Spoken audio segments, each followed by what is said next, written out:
Hi, everybody. Today is Wednesday, November 20th, and Professor Ted Postol is here with us. Welcome back, Professor. Very nice to be back. Thank you. Let's get started with the Biden's decision to let the Ukrainians to attack Russia deep into the Russian soil. This is a escalation. Well, I think uh, a polite way of describing it is that it's a reckless disregard for the security of the United States, the security of its Western allies, and more importantly, the whole world. I mean, it just shows a reckless disregard for what is now the Pandora's box that is being opened for no reason other than all I can see is some kind of spite and anger. And unfortunately, I also hold the people around Biden responsible for this. I mean, people can and should resign from their positions given the kind of danger that this reckless man who's cognitively impaired is creating for the whole world, yet alone the United States and its allies. It's hard for me to believe. I don't have I can't find words to describe how uh, how totally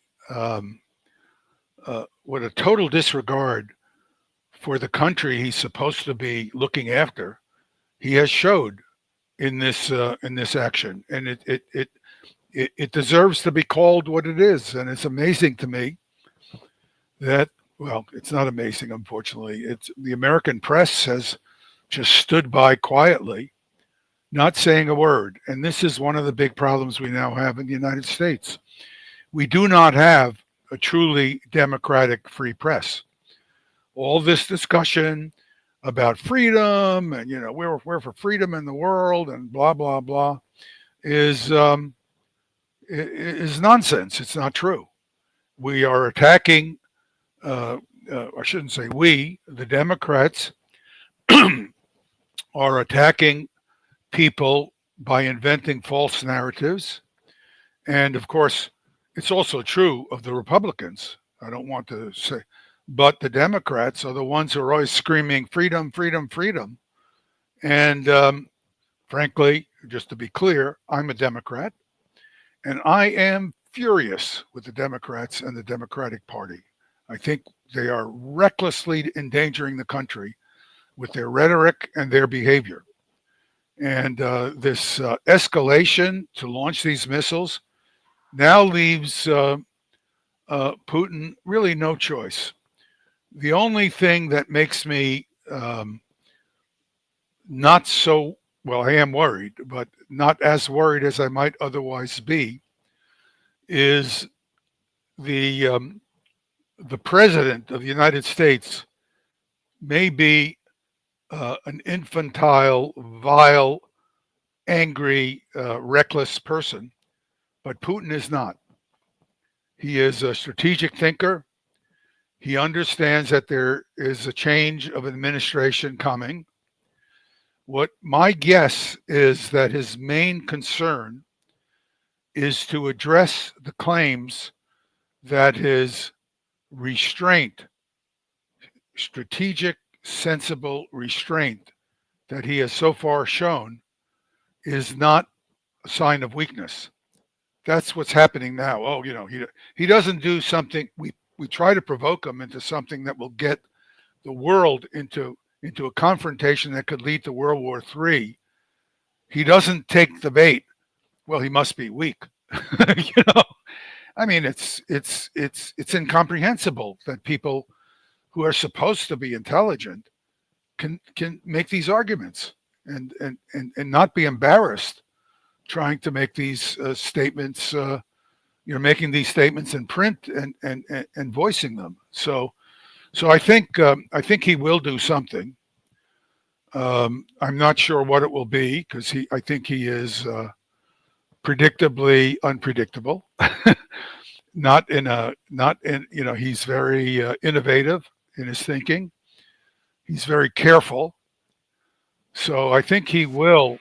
do something that's very costly for the United States and the West, because he has made it very clear, and correctly, he has made it clear that the Brits, the French, and the Germans are all participants in this attack on Russia, which make them participants in an act of war against Russia. And he's been very clear about this.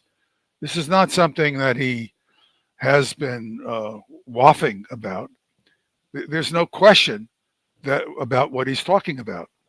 And so my guess is he'll do something um, that is not entirely that is not entirely escalatory, but will be very damaging. And one of the things he'll do is he'll start releasing much more advanced weapons to countries like Iran, Yemen, the Houthis in Yemen, and perhaps provide weapons to Iran that can then be transferred to Hezbollah. I don't know if he'll do that or not, but he's going to make it very costly for the United States to keep its military forces abroad safe. And the deaths of American soldiers are going to be on Biden's hands, not Putin, because he would not do anything like this unless Biden had done what he did. So let's be clear, those Americans who are listening to this who think that the Russians are always the aggressors. This is an action taken by an American president that has put our own military forces in jeopardy. And I'm an American, and I really don't like it.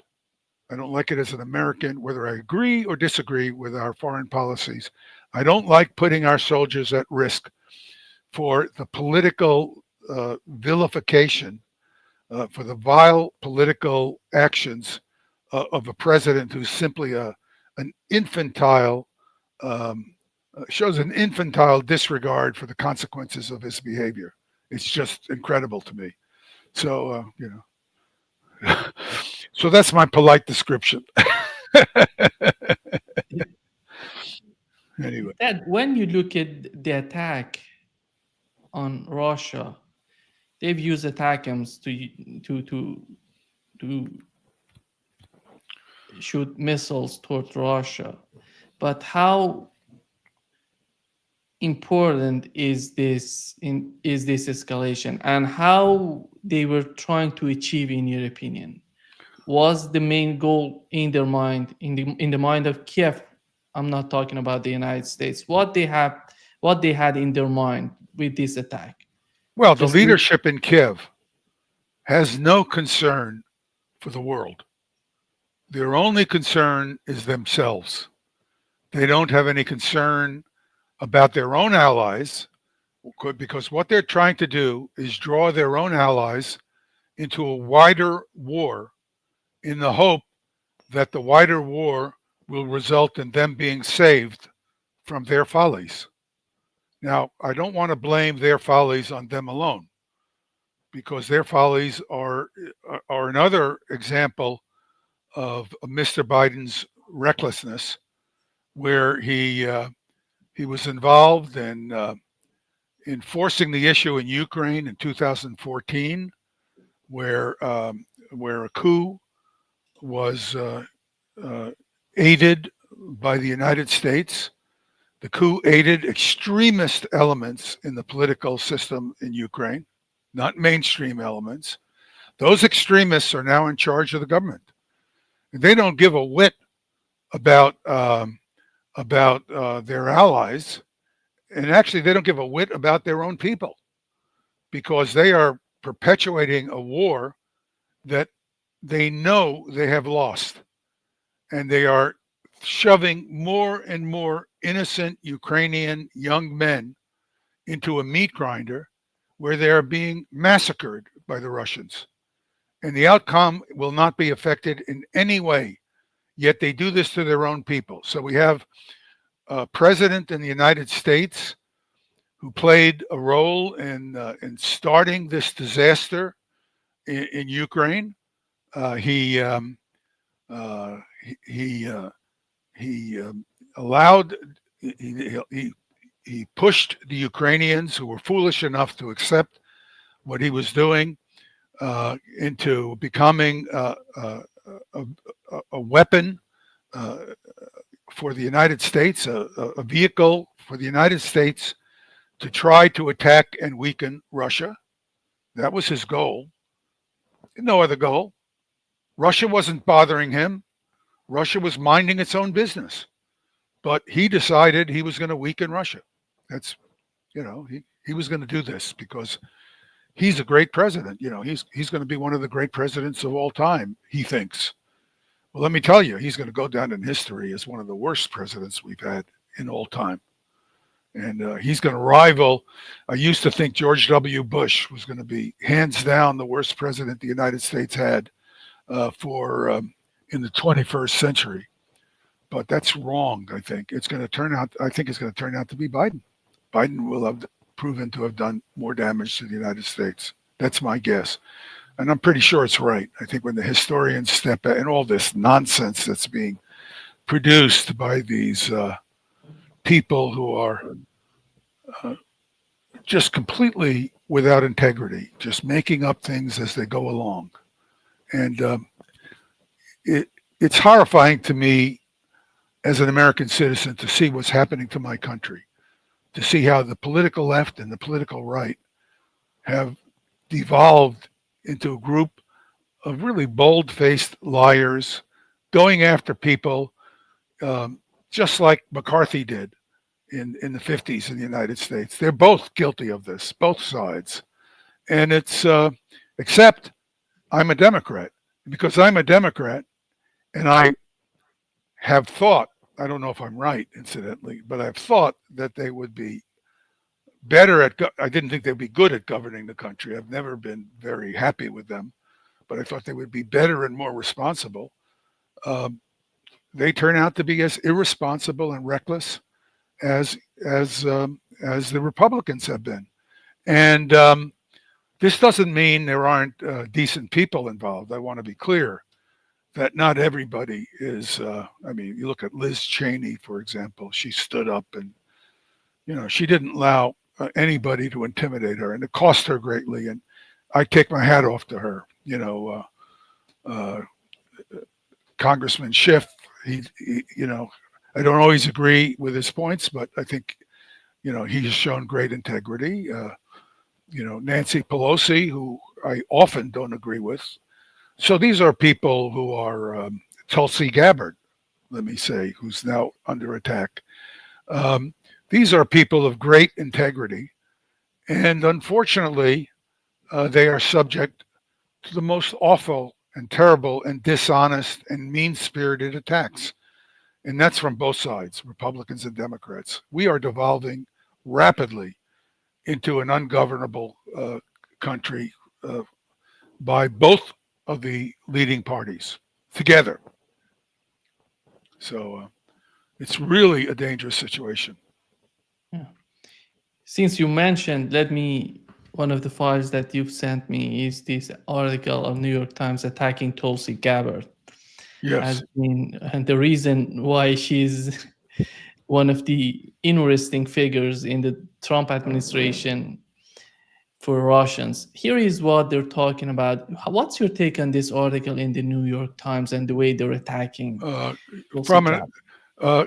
think your international listeners, I think they'll understand when I say it's a drive-by shooting. Do you understand where people just drive by and shoot in the streets and anybody who's there happens to get killed?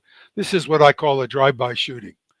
And I was particularly interested in the lead author, who I undermined here, because his job is to report on Russian disinformation. In order to report on Russian disinformation, you need to be well informed. No question that the Russians are involved in disinformation. There's no argument to be had here, just as the United States is involved in disinformation.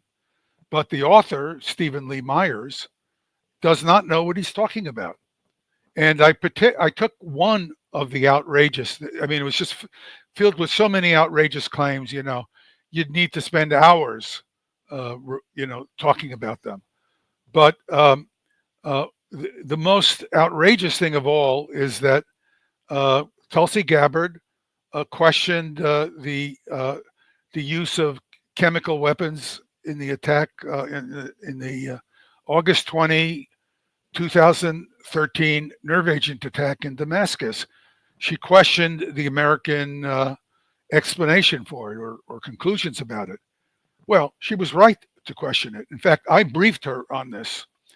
I spent a long time explaining to Gabbard, who is extremely intelligent, extremely capable, very, very professional, very polite, very deferential to someone she's talking to, a person who I would be happy to talk with under any circumstances and provide her with information because I find her to be responsible.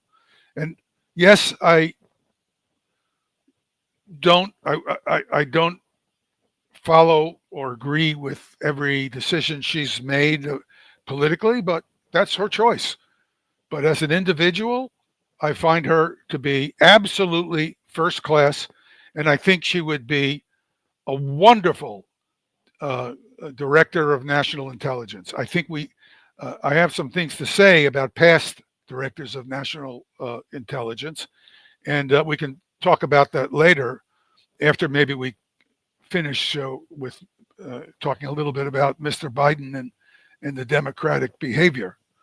Now, just to add a couple of other things that are quite important before we talk about this drive-by shooting by the New York Times. I mean, nobody in the American journalism community has been talking about the fact that that Joe Biden had to know. There can be no question that he had to know that he had a serious, degrading cognitive disease. There's no question about it at this time. He must have been told by his physician or physicians, because it would have been, he goes to his physician, the physician sees something, he gets all the experts he can. He had to know that he had a terrible disease, I don't wish it on anybody, that was causing him to neurologically disintegrate. No question about it. His wife had to know. His staff had to know. Yet, he was willing to try to deceive the American voting public to get 4 more years as president when he would almost certainly have been told that the odds of him being able to complete those 4 more years was very, very, very low. So he was willing to strap the country with a degraded presidency in order to feed his ego. And his wife supported him, and the staff around him supported him. And all of them Democrats. Like I say, I'm a Democrat.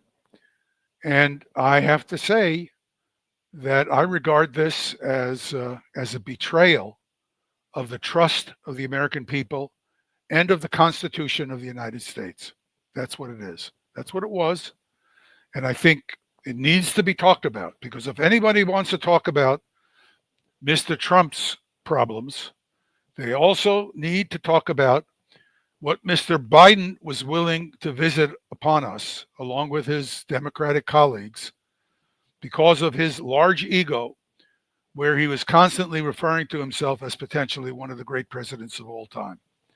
This is not something that's minor. This is a major, major, major thing. And I cannot emphasize enough how horrifying it was to me to watch this go on and to see the leadership of my country, Democrats or Republicans, behave this way in order to somehow stay in power. And I look at people like Jake Sullivan and Anthony Blinken. These guys had to know. And this is it's undefendable. I don't know. I don't know what to say. It's like you know watching a bus driver lose his vision or something, and hiding the fact from the rest of the people on the bus because you don't want to embarrass the bus driver and move the take the wheel from them. It's hard to believe. It's so reckless. I just don't know how to begin describing it. And this is the kind of thing that's gotten essentially no attention.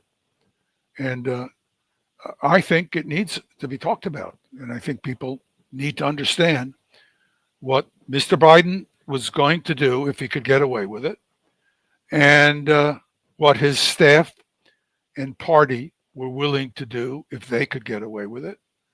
And I assume they thought the alternative was worse, but the alternative was not worse because the alternative could have been to correct the situation and had a real democratic set of primaries, because this had to be known quite a lot before it became obvious to the general public.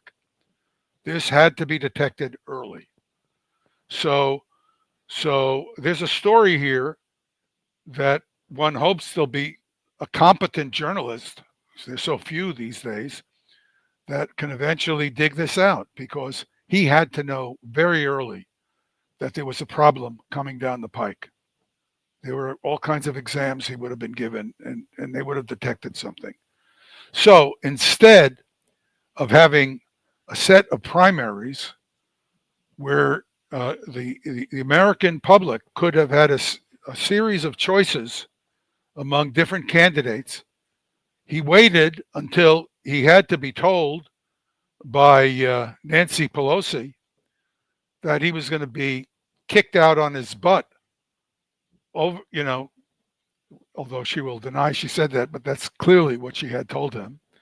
And without a democratic process, Kamala Harris was just put in place because there was no time left. So these are the people who are screaming for war, war, war in Ukraine, because we want to save a great democracy, Ukrainian democracy, that is, grabbing young men off the streets so they can get murdered on the front, that has not had any elections because they claim they're at war, who has passed laws against the press talking about issues raised by the policies they're following. This great democratic country that more blood should be spilled by because we're for democracy, like Mike McFaul wants to say. Well, he's really for democracy. He can't even maintain democracy in his own center, an academic center where you can't even have a civil, honest, informed conversation. So this is what we're facing now, and it's a sickness that is taking over the entire political system of the United States. And the United States is a great, great power. I don't mean it great in the sense of good. I mean it great in the sense of its ability to influence the world situation. And we can cause a lot of damage if we continue along this route. And I really fear that we are going to do so. So I'm not optimistic right now. But Mr. Biden deserves a large share of the credit. And I expect to see historical discussions come out by serious people who are historians, not people who write nonsense like, why you should listen to me, like Mike Fall. He's writing a new book. I'm sure it's going to be a real winner. And real scholars who look at Mr. Biden's conduct, and he's going to turn out to look awful. He's going to look absolutely awful. And then, of course, something that goes back to the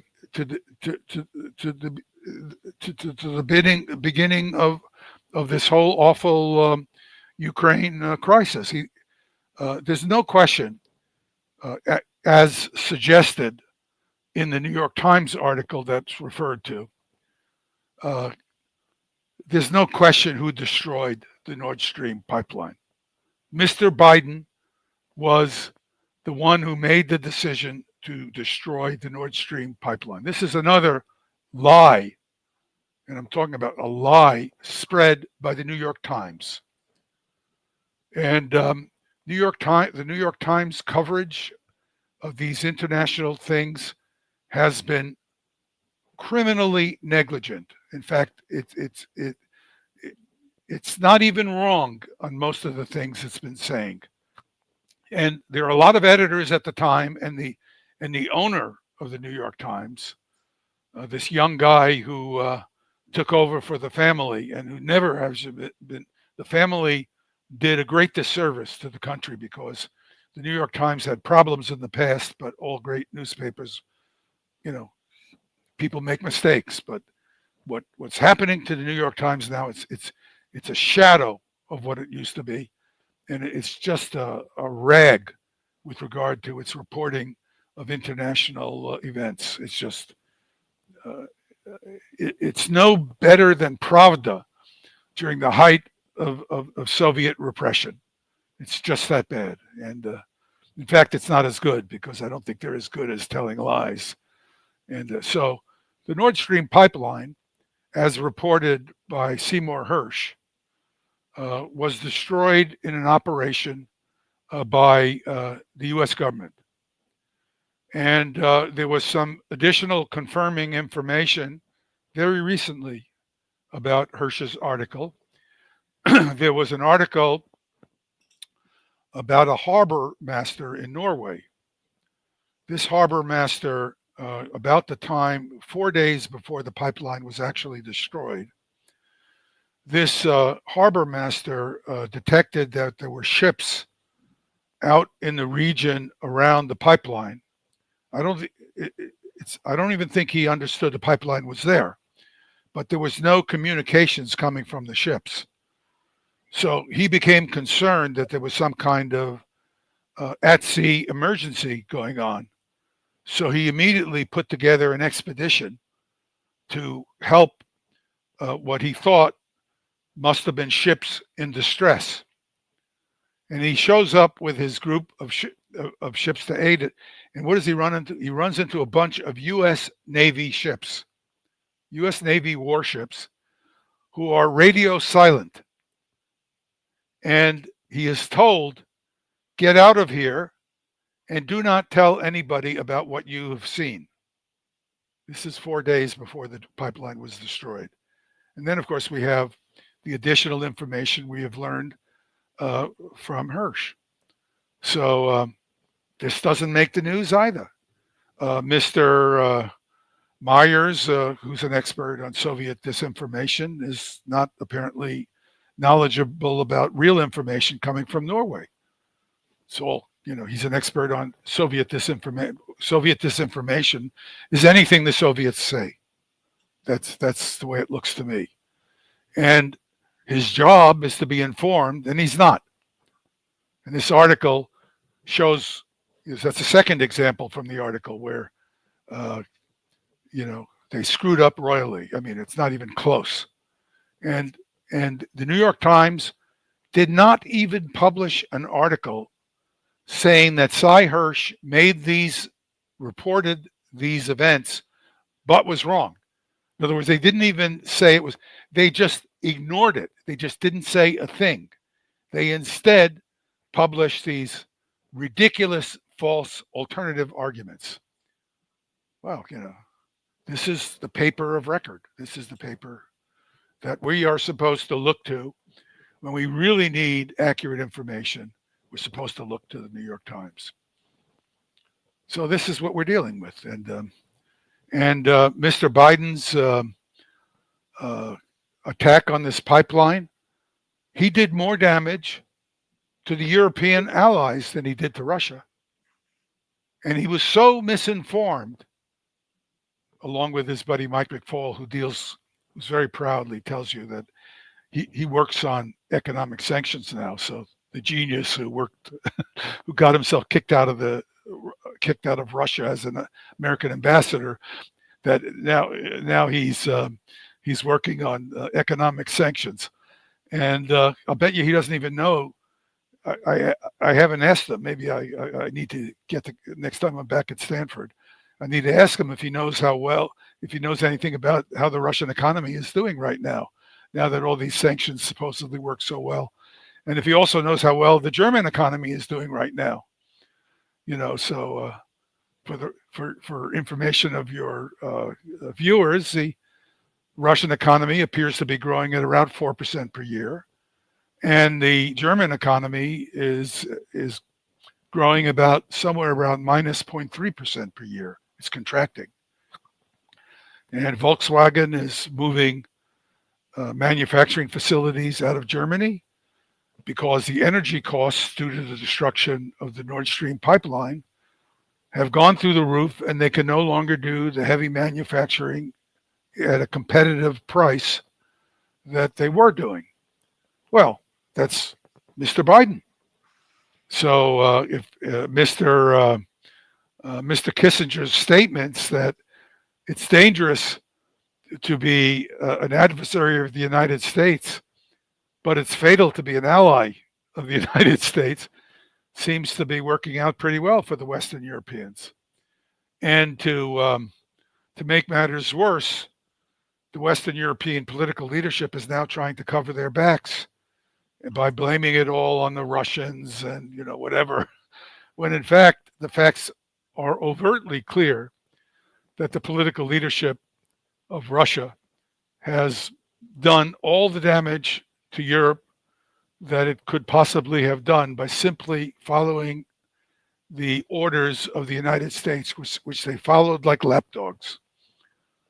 So, if we're working together on something and you ask me to do something on your behalf, then, and it's a legitimate thing to ask, you have no right and I have no right to do something that undermines the security of the people I'm in charge of protecting. We would negotiate something so that if you needed help, I would give you the help using methods that would not undermine the security of my own country. That's the way you would do it if you were real allies and concerned about each other's well-being. That wasn't done. This guy Biden just went out. He never consulted a well-informed economist. Well-informed economist would have said, what are you talking about? You cut off the Nord Stream pipeline. You cut Europe off from inexpensive gas and oil, which is critical to their heavy industry. You're going to cause a collapse of the heavy industry in Europe. Even a moron economist would understand that. And he didn't do it. It's clear he couldn't have done it. Or if he did it, he didn't listen, which is probably just as reckless as you could imagine. So Mr. Biden gets a black star on that one too. It's just so. I think the situation now, quite frankly, I read it. I guess some people have said he ought to be impeached at this point, and I think that's something people ought to consider, because he is a very dangerous guy at this time, and he's got a couple of more months, and looks like nobody in a position of authority who works for him is going to resign and make an issue of what he's been doing, and he's jeopardizing everybody, the United States, the allies, the world. It's just incredible. And none of these people in power, nobody is willing to stand up and say, wait a second, this is getting very serious. The only person that I feel confident, I hope I'm right, I can't be sure, the only person I feel confident is not likely to do something incredibly stupid and escalatory is Mr. Putin. I think he will do something very damaging and costly to the allies. but I don't think he'll do something stupid and escalatory like Mr. Biden has done. And, so here I am looking at a potential adversary of my country, looking at the leadership there and saying, thank God that their leadership is run by an adult who has a vision, when my leadership is run by an infantile, mean-spirited, unthinking fool. That's what we have here. So, because I'm worried about my country and the world. And this guy is not fit to be president of the United States. Simply, that's the fact. And the facts stand up to scrutiny. Anyway. Yeah. So I'm not happy. Ted, what's the problem right now, in my opinion, is that the European Union and European countries show no resistance against these type of policies because they're living in the neighborhood. Here is what Starmer said yesterday, considering this new policy of the Biden administration against Russia. Changer. Well, I'm not going to It's been comment. confirmed. It's been confirmed by Russia that they have landed in their territory. Beth, you will understand. I'm not going to comment on operational In details. principle, are the missiles a game changer? In principle. The reason that I'm not going to comment is, I think, well understood, which is Putin is the winner if we do so, and it will undermine Ukraine, and I'm not prepared to do Just that. Just quickly, Russia's also threatened nuclear escalation. Are you comfortable with that when people at home are watching this, worrying that you could put us at risk? Well, it's very Nuclear war? important. It's very important that we're steadfast in our support for Ukraine. Russia is the aggressor, Even and if Russia it unleashes nuclear war? Russia has to be the one that makes the move to stop this war. It's within their gift, but we must support Ukraine. It's impacting not just Ukraine; it's impacting the rest of the world, including the UK. Is your message to viewers back home that there will not be a nuclear war, because that is what Russia is threatening? What's unbelievable, Ted, is he didn't say a thing that was right. I mean, there's the old story about monkeys at a typewriter that, sooner or later, the monkeys might write a Shakespearean play, So, if you say enough things, sooner or later, you'll say something right. He didn't say a single thing that was right. Anyway, I'm sorry. Go ahead. The question is right now, it seems that in the eyes of these leaders in the European countries, it's a game, it's a childish game, and they can escalate it to whatever level is in their mind. And it seems that they're thinking the other part their counterpart in Russia has tremendous amount of patience. And they don't consider that somehow we know that there are many people in Russia who are willing to destroy everything in Ukraine, and they're capable of doing this. But Putin is the main reason that they're not capable of doing it. They're not able to do this, and because Putin doesn't want that. Well, I think I think your point underscores what I said earlier in a different way, but we agree. I mean, Putin's got these guys around him, some of whom may be more moderate than him, and a bunch of whom are really angry, and in some cases losing their better judgment. I think of a guy like Medvedev, who I've always regarded as a decent, sensible, non-extreme individual. But Medvedev wanted very much to get along and grow relationships with the West and acted that way. You listen to Medvedev now, he's talking about go after him, just pull out the stops, use weapons of all kinds, He is really furious, and I understand why. I don't think he's right, not because I sympathize with his understanding, because he was betrayed. He put a major effort and made a major effort himself to work with the West, just as Putin did. And these guys were played, I won't say played for fools, they were played by the West because the West was lying and insincere and intended to do harm to them. This, it's just that simple, and they assumed incorrectly, as I would have assumed in their place, that the other guy can't be intending to do harm. The other guy may have different views, but he doesn't intend to do harm. It's like I used to think in when I talked with people and they had a different point of view. Well, they have a different point of view. I understand. Maybe I disagree. Maybe I think their facts are wrong. Maybe I think their facts are right, but I think their value judgments are different from mine. But I never considered the possibility that they had evil intent, that their intention was to cause a problem. Now, I still consider all these other points that I, normally do, but I now also include the possibility that people have evil intent. They're trying to promote themselves politically. They're trying to make themselves look more acceptable to the people in power. They're trying to make themselves look like a more important scholar. I'm writing this new book, tells you more about my wisdom. And it turns out to be a load of crap about uninformed opinions. That has no factual foundations of any kind. And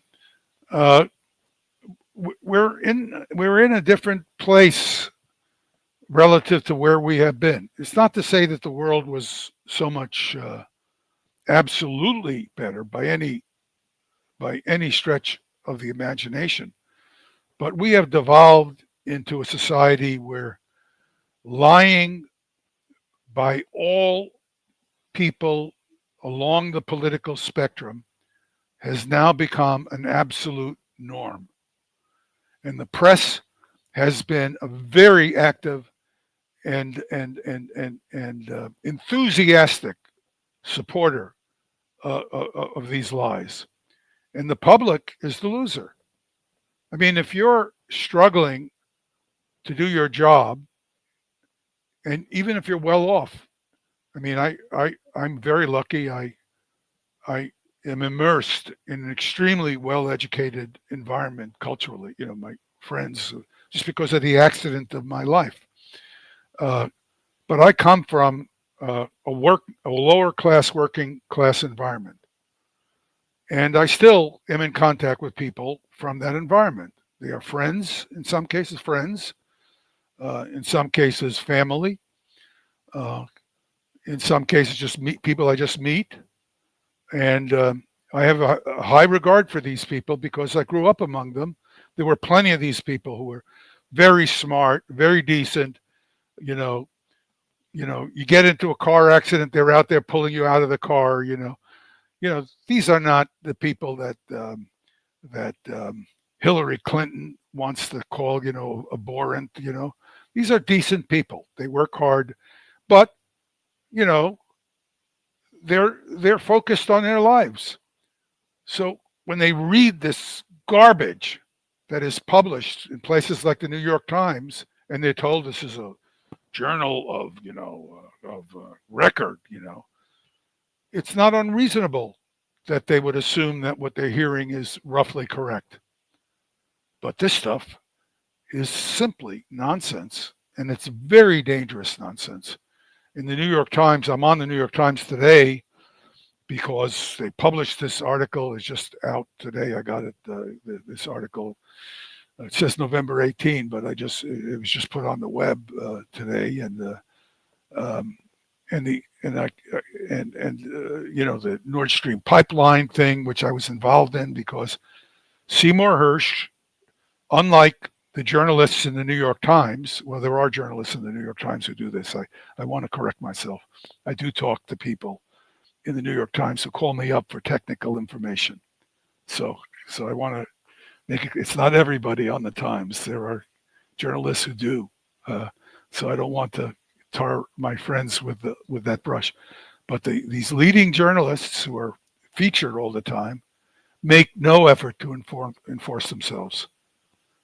If we have time, I'll talk about this other statement that was in this New York Times article about Gabbard questioning the information that was about the nerve agent attack in Syria, because the New York Times was a major purveyor of false information about that attack. Incidentally, so was the UN, because the UN, what happened in this particular situation is my group and I were analyzing this attack in Damascus, and we modeled the rockets that were used in the attack, and we did serious calculations, and we discovered, to our surprise, it's now when I see it, it's obvious, but to our surprise, that the rockets that delivered the sarin could only have a range of 2 kilometers or so, which meant that those rockets could not possibly have been launched by the Syrian government, which the United States had claimed. Now, the President of the United States either was misinformed by the Director of National Intelligence, James Clapper, and was ready to go, and the Secretary of State, John Kerry, was misinformed. Numerous false facts were given to them both, if I take it at face value. It's possible they were lying themselves, but let's just take it simple-minded face value, and the result was that the administration, the Obama administration, and Secretary of State Kerry went before the Senate Foreign Affairs Committee and asked for authorization to basically go to war against Syria. If they had gotten that authorization and the United States had bombed Syrian military forces at that particular time, it is quite possible, in fact likely, that they would have weakened Syrian government forces at that time enough that Damascus would have fallen to ISIS, because ISIS was threatening Damascus at that time. Syrians were holding them off by a thread. And another issue that was misrepresented in this New York Times article by the expert on disinformation that the New York Times presumably pays a high salary. So, in fact, would you put up that little video clip of Kerry, because I can discuss that right now. Yeah, let me. Has scrubbed and rescrubbed the evidence. We have declassified unprecedented amounts of information, and we ask the American people and the rest of the world to judge that information. We have physical evidence of where the rockets came from and when. Not one rocket landed in regime-controlled territory. Not one. All of them landed in opposition-controlled or contested territory. We have a map, physical evidence, showing every geographical point of impact, and that is concrete. We are certain that none of the opposition has the weapons or capacity to effect a strike of this scale, particularly from the heart of regime territory. Just think about it in logical terms, common sense. So, my colleagues, we know what happened. For all the lawyers, for all the former prosecutors, for all those who have sat on a jury, I can tell you that we know these things beyond the reasonable doubt that is the standard by which we send people to jail for the rest of their lives. Well, that's another example. I mean, he may have outdone Keir Sharma, because he didn't say a single factual thing that was correct, except for the fact that they had a map, which turned out not to be correct. So Uh, let's just take a look at a few of the slides I gave you. I'll jump through them so they're numbered. So let's just start with the slide number 1. The next slide is numbered 1, and then we'll go from there. Okay, this ran on the front page of the New York Times. This was an article written by Chris Chivers. Chris Chivers is a Pulitzer Prize-winning journalist for the New York Times. So we have the Pulitzer Prize organization involved here. And he wrote this article, which was largely dependent on information he got from a guy who named Elliot Higgins, who runs a fraudulent organization called Bellingcat. This guy Higgins knows nothing. My colleague Dick Lloyd and I were talking to him at the time. Higgins at the time, he did not even know how an impulse reaction from the exhaust of a rocket exhaust drives a rocket forward. He didn't understand the action reaction coming from a rocket exhaust. He knew nothing, but he was an expert. In fact, you can find a New Yorker article about what a great expert this guy is, who has no education, sits on a couch, and knows everything about weapons in the Gulf War.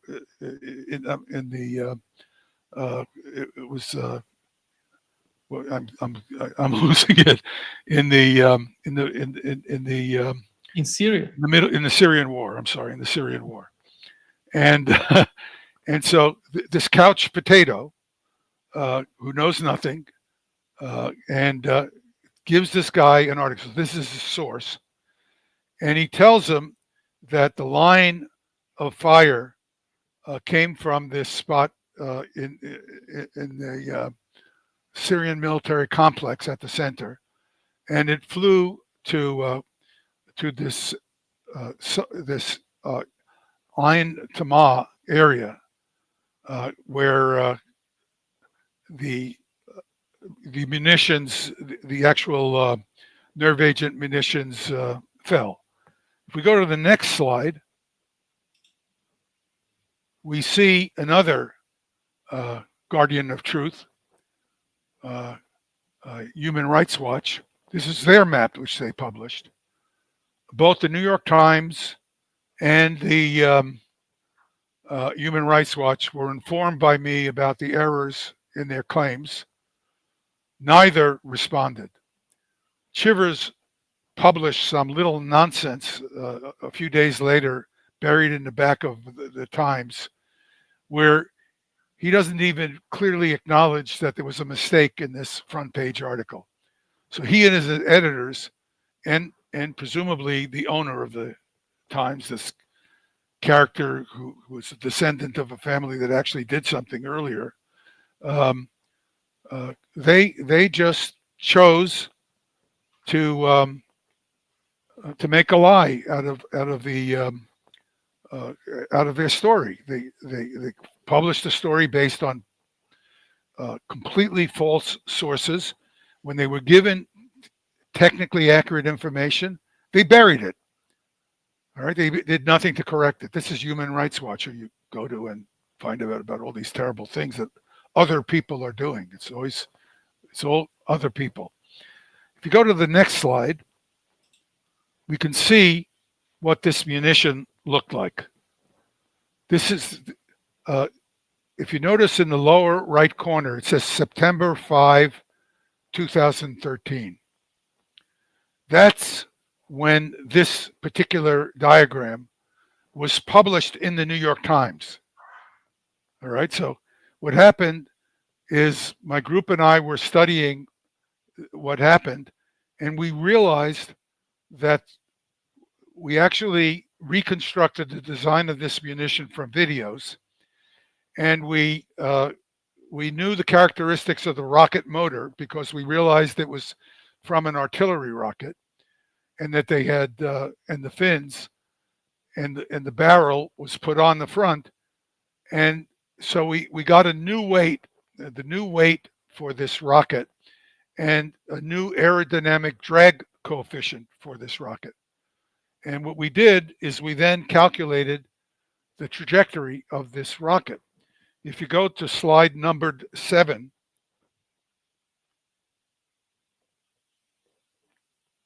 do one more. There you are.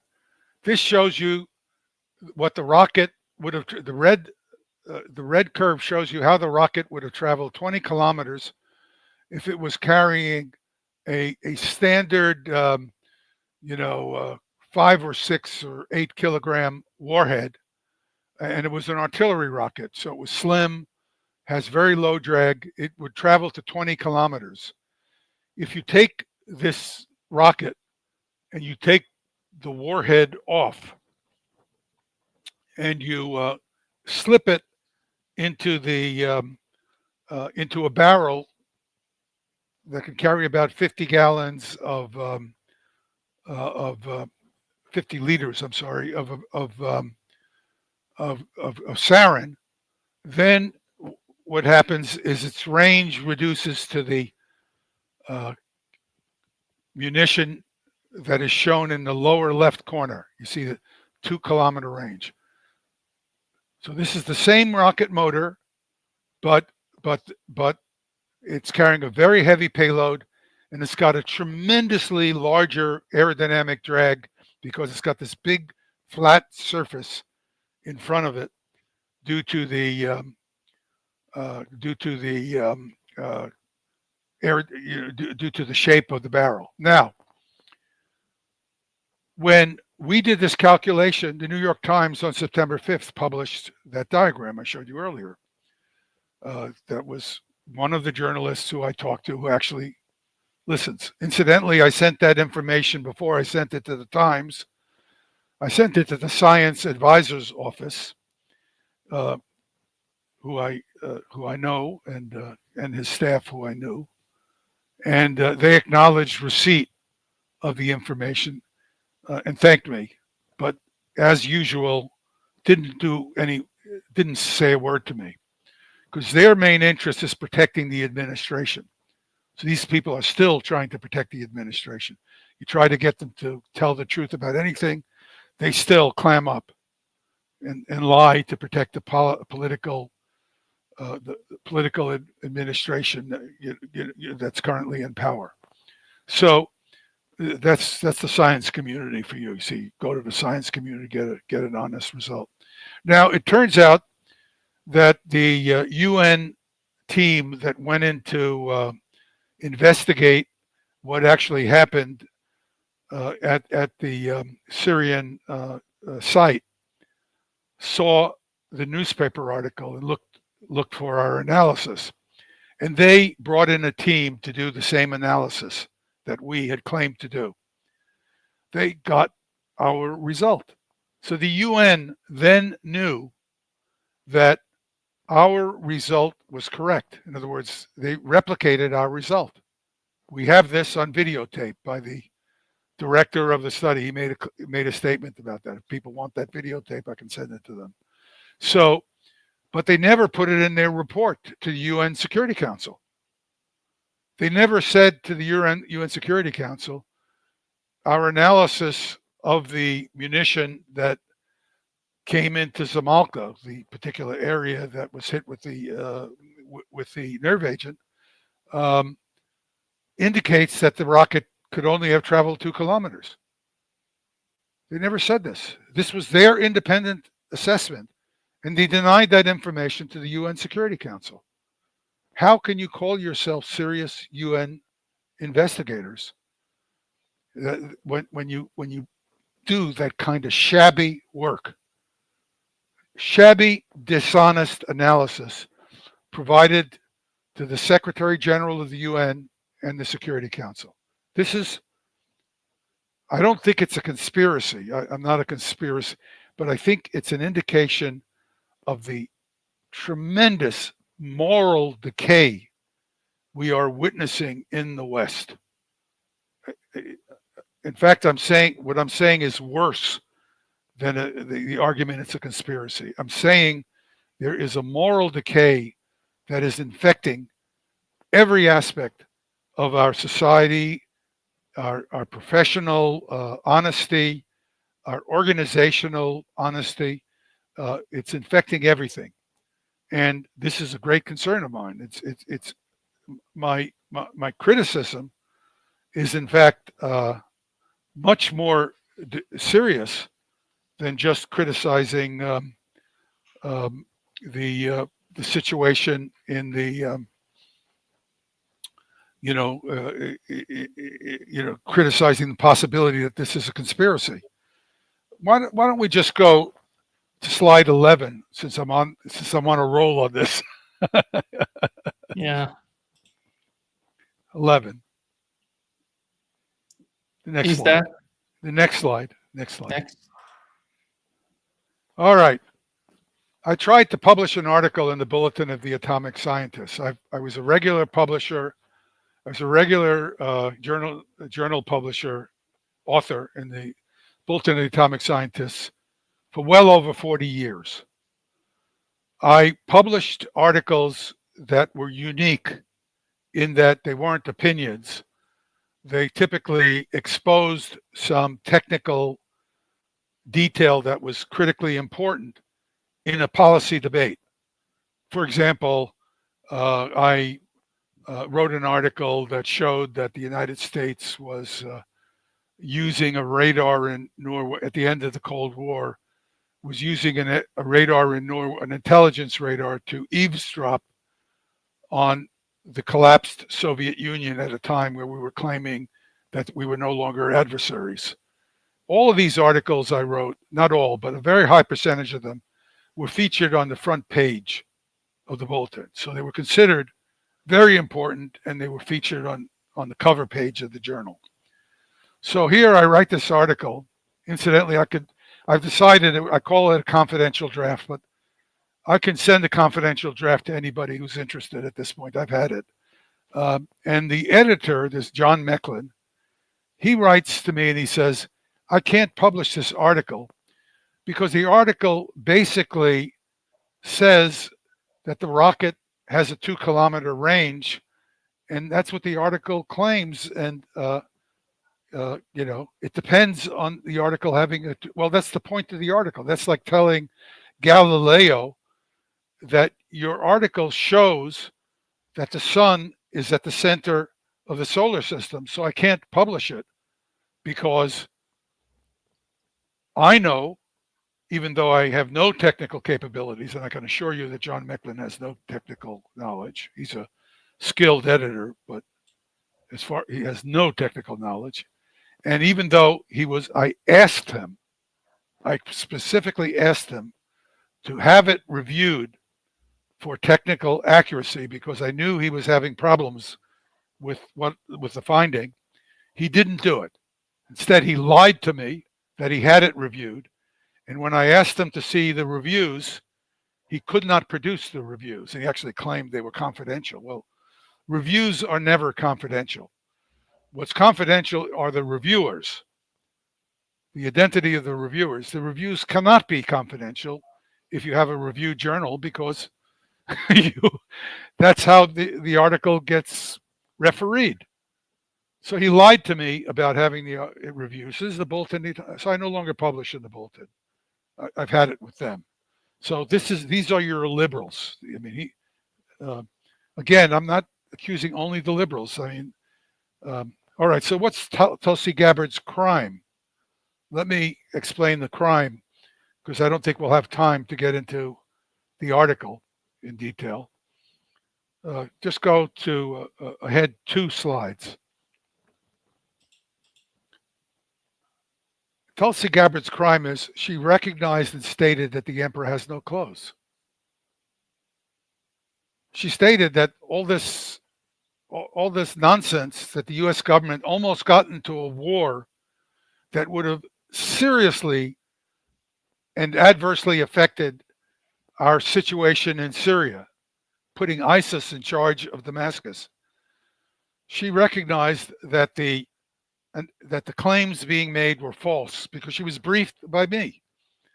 And she had the patience and honesty and intelligence because she asked the hard questions.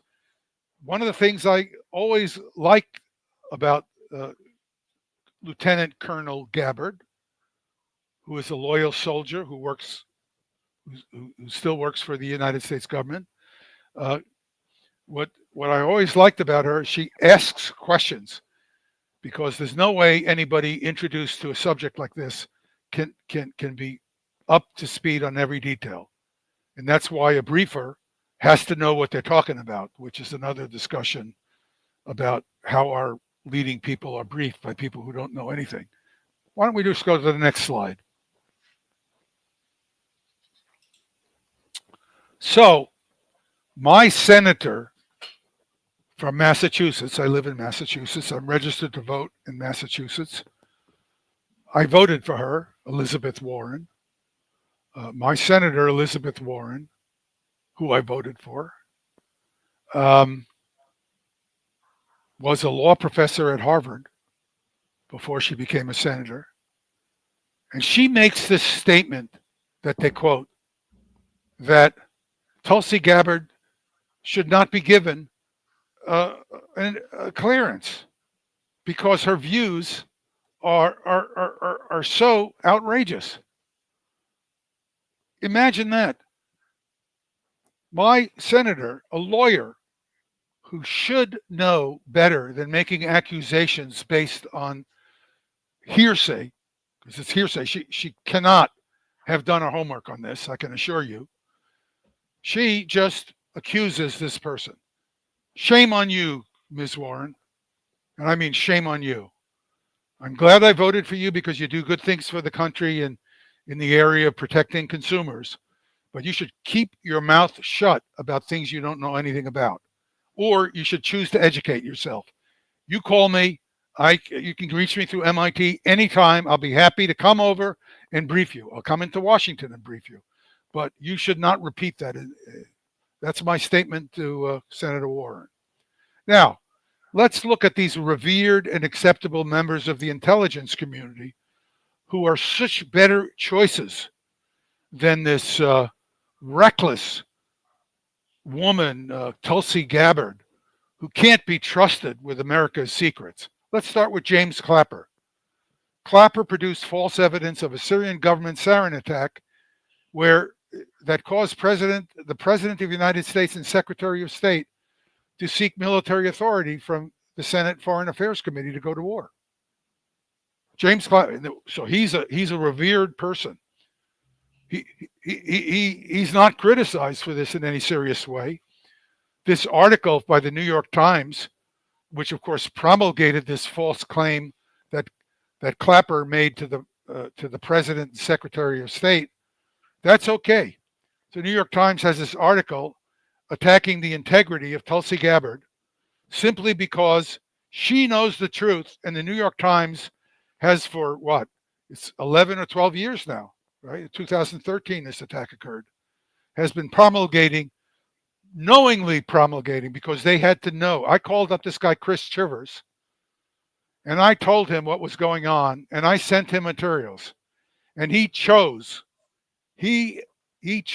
not to publish a correction from a first page article that was driving the country into a posture where we were talking about attacking the Syrian government.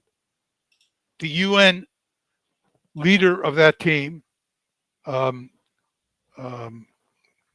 Selstrom, let's get his name in there, he knew that these munitions could only travel. He was the head of the UN investigation team. He knew that this munition could only travel 2 kilometers, and none of the claims about the source of the attack could be true. And he did not even inform the Secretary General of the UN and the Security Council. Let's look at Avril Haines, our friend Joe Biden's Director of National Intelligence. She was involved in covering up CIA acts of torture and the destruction of evidence of those acts of torture. Now, when I grew up and when I was in the Pentagon, and I was in the Pentagon and I was an advisor to the Chief of Naval Operations, destroying evidence of criminal acts was a crime in itself. I knew it. I knew it not because I had special clearances, which I did have, but I knew it because I was a citizen. You cannot destroy evidence of criminal behavior without yourself being engaged in criminal acts. Avril Haines was involved in criminal acts, but she's revered. I mean, we have to show great respect for her, and we should trust what she tells us. John Brenner spied on U.S. citizens in violation of the Fourth Amendment, along with his buddy Michael Hayden. They were involved in falsely, in lying, along with our President Obama when he got caught, lying to the American public and the Congress about the fact that in violation of the Fourth Amendment, the CIA and NSA were spying on American citizens by warrantless by warrantless eavesdropping on their communications. A lawsuit later filed actually had a court reach that conclusion independently. So these two people, Brenner and Hayden, violated the Fourth Amendment rights of American citizens, along with the president, who lied about it to the Congress and the American people, or Mr. Obama. But they're all to be revered. They're all revered. I mean, these are people who should have clearances, not like Tulsi Gabbard. I mean, you can't trust this woman. After all, she's Hindu. And then there's George Tenet, who started a war by falsifying claims about weapons of mass destruction in Iraq. He, of course, was carrying water for George H.W. Bush, who also should have known better. And I believe he had to know better. He just didn't want to know. Now, all of these people are people that this article that the New York Times just published wants you to believe deserve to be in the positions they're in, that they are working for the security of the United States. And incidentally, not only for the security of the United States, for freedom in the world, America's freedom, the freedom of American voting public. They're all liars. In fact, every one of them could arguably be put in jail for what they did. Yet they're revered. And Tulsi Gabbard is some kind of person who, according to Elizabeth Warren, shouldn't be given a clearance. Well, I got a clearance and I opposed the government when it made false claims about giving away the secret of the hydrogen bomb. And they had to give me a clearance because there was a mistake. The government inadvertently revealed information that should have been classified. And I tried to alert the government to the information so I'm not against classified information. I believe that certain military information needs to be classified. I accept that. I follow the rules even today, even though I no longer am active with clearances. So I accept that there needs, but I do not accept that you can use the classification procedures to lie to the American people and to manipulate the American public's perceptions of the truth. That is against democracy. And in fact, there are strict rules against this. You can find the rules in the executive orders on classification. You cannot do this. All of these people violated the rules on executive order, the executive order on classification of information. And, these are people we should revere. We should really trust them. But Tulsi Gabbard, who actually takes the trouble to know what she's talking about, you can't trust her. I'll tell you that. Let me tell you, my personal experience with her is, She asks those hard questions when you're briefing her, and gee whiz, she wants you to answer them in enough detail that she's convinced that what you're telling her is accurate. Man, you can't trust a person like that. I mean, it's credible to me. I'm flabbergasted by this, and but I don't think it's a conspiracy.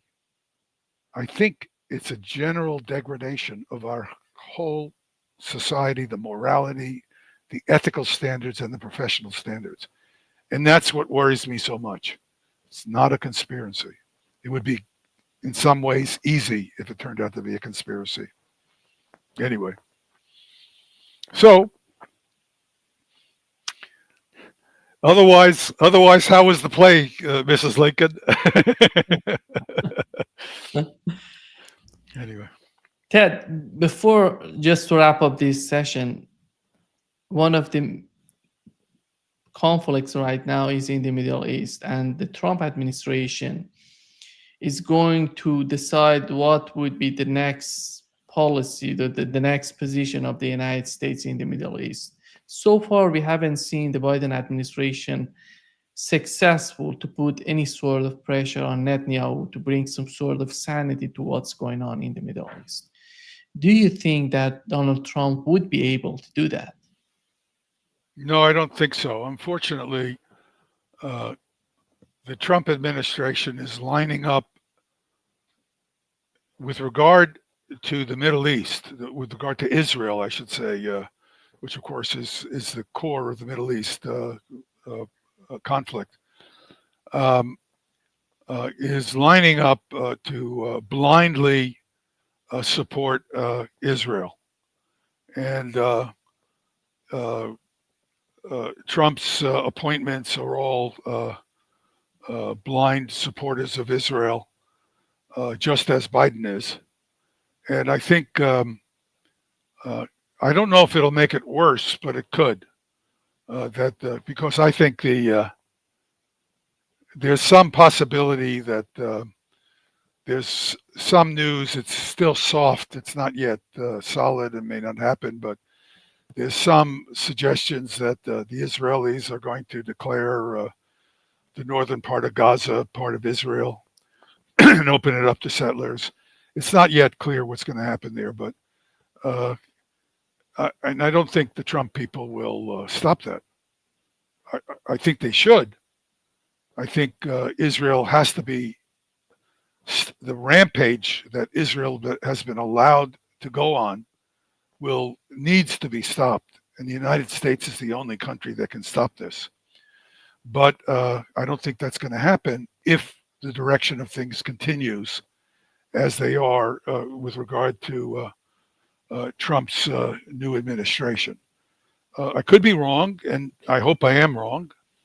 But I think the fact, I don't think, my own personal view is blindly supporting Mr. Netanyahu is no help to Israel. Incidentally, I do have many friends in Israel. I still communicate with them. And I think the seeds for the potential destruction of Israel are being laid right now. And it's really being laid by Netanyahu. And unless Netanyahu is stopped, he's going to destroy Israel's future. Just no way. I could be wrong, and I don't want to see Israel destroyed, but I do want to see it to be a just and free country. And what it's doing now is criminal.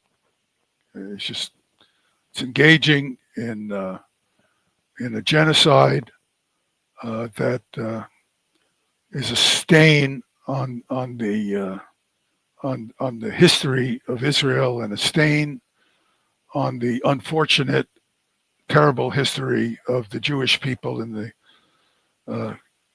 20th and 21st century. But that's what it is. Let's hope for some sort of positive changes in the Middle East. Hopefully he'll do the right thing on Ukraine. He's talking about that. And Tulsi Gabbard will help him. Yeah. So, thank you so much, Ted, for being with us today. Great pleasure, as always. well, thank you. I'll wait for the FBI to break down the door of my house now. Have a great time. Okay, Bye-bye. take care. Bye-bye. Bye-bye.